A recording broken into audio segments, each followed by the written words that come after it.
Ma'am, about the site alert project, unang-una, the planning and design section will submit to the regional office our proposal.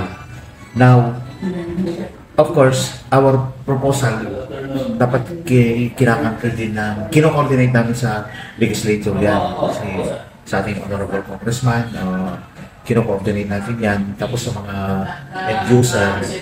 Tapos, now comes the planning. So, to be able to have a detailed engineering design. Tapos, nandyan na yung, after ng detailed engineering design, nandyan na yung program of work to be able to come up also with the approved budget for the contract para sa gagamitin natin sa procurement. And then pag natapos yung procurement, nandyan na yung construction na or implementation. Yung sinasabi mo kanina na yung monitoring. Then after completion, of course, mayroon tayong mga tinatawag dyan na disbursement, yung sa ano naman yon, sa payment progress billing naman ng mga kontraktor. So, pag nag-final payment ka na dyan, now comes the certificate of completion para makita mo talaga doon na 100% na yung project pag napirmahan na ng head of office yung certificate of completion. Then, meron tayong defects liability period na 1 year. Then, after 1 year, yun na yung acceptance ng project.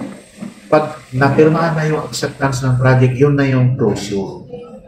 Yun naman audit yan. Ito naman, papasok naman. One requirements kasi na final payment is magpa-receive tayo ng request for inspection 100% sa commission on audit. Then, pag napa-receive natin yun, isasabihin namin sa kanila, then our auditor from this office, susulat naman sa Trinidad, sa main office nila, regional office nila, then magkakaroon ng inspection.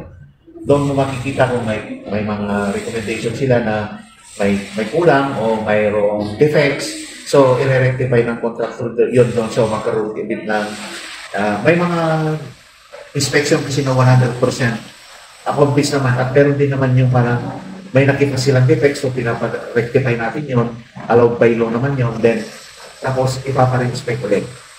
Kung may kulang, nagkamali siguro yung project engineer o yung facilitator ng sukat lang, then ina-accomplish pa rin natin yung kulang. Example, area ng payment na kulangan ng 2 square meter, at pagagawa yung 2 square meter, kung hindi ginawa ng contractor, isusuli ng contractor yung money. Magre-report siya ay babayad niya dyan sa accounting section namin.